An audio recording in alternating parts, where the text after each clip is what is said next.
It is the world's fastest growing faith. 1 of every 4 people on earth find spiritual peace in the words of the Qur'an. Nearly 1400 years ago, the angel Gabriel came to Muhammad with revelations that he was to deliver to all of mankind. He spent the rest of his life communicating God's message and setting an example for how each human being should live. Today, many Americans associate Islam with images of violence and hatred. But such scenes are the work of a few suicidal fanatics. Their actions directly contradict the teachings of Muhammad and cloud the memory of a man who long ago brought a new message of hope and serenity. It is not possible to conclude that the Prophet is a man of hate. The Prophet of Islam is without doubt the most misunderstood major aspect of the Islamic religion. Who was this man who founded Islam and brought spiritual comfort to so many? Muhammad is often thought to be worshipped as Jesus is worshipped by Christians.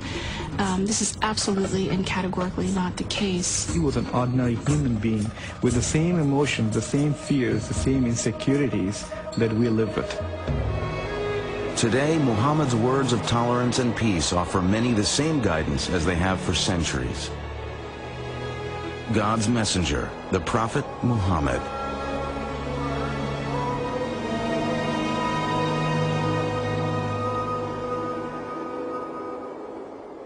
Out of respect for the beliefs and practices of Muslims, no image of the Prophet Muhammad or his immediate family will be shown in this biography. Allahu Akbar, Allah. 5 times each day, over 1.5 billion people turn toward the ancient city of Mecca and offer their prayers to Allah. From New York to Indonesia, from Nigeria to the steppes of Central Asia, Muslims repeat the words first learned 1400 years ago from the lips of a humble merchant and gentle teacher named Muhammad. There was a time when he was very poor and he had only 1 blanket and he needed it, but there was a cat sleeping on the blanket. So he tore that part out which was under the cat because he did not want to disturb the cat, and he took the rest of the blanket and went away. The life of Muhammad ibn Abdullah began in 570 of the Common Era. He was born in Mecca, a thriving trading community in the land that is today Saudi Arabia. No one could have known that the life of this child would become the foundation of a religion that would one day change history. At the time of Muhammad's birth, Arabia was a harsh, barren land, broken only by the occasional oasis.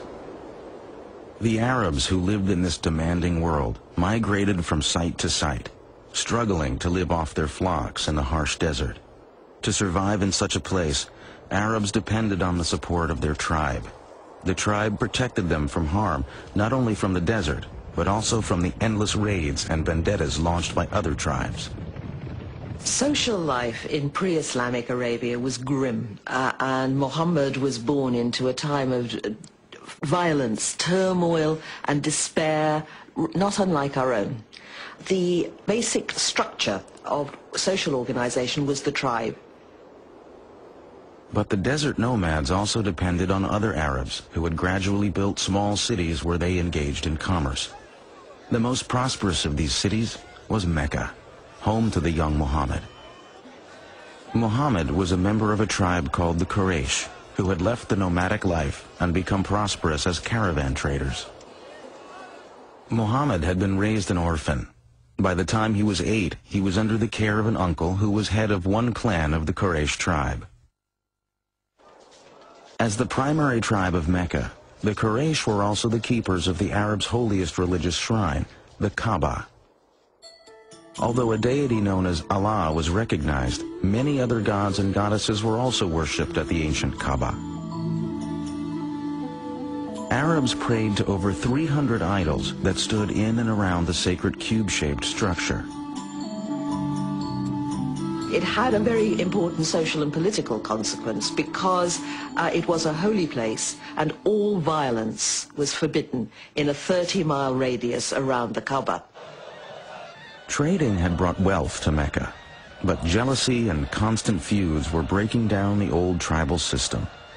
The rich were ignoring the poor. Some felt that the old Arab religion needed change.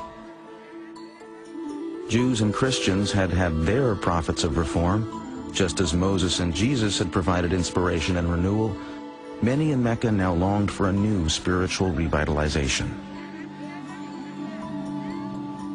Muhammad had become a caravan manager in his native city, leading trading trips as far away as the land that is today Syria. But he was also aware that the old values of charity and community were breaking down in Mecca. Muhammad was deeply respectful of the religion of his ancestors. He was a frequent visitor to the Kaaba and attempted to lead a life of fairness and respect for all. We don't have lots and lots of information about the Prophet Muhammad before he was called to be a prophet, but that information which the tradition has passed down indicates somebody who was, on the one hand, very good at what he did, a caravan manager. His nickname, among other things, was Al-Amin, the trustworthy person. He was very soon known as the righteous one, because he was known for being a fair kind of man, a man who was concerned with social issues. As well as somebody who was efficient. He was seen as somebody who had strong leadership qualities.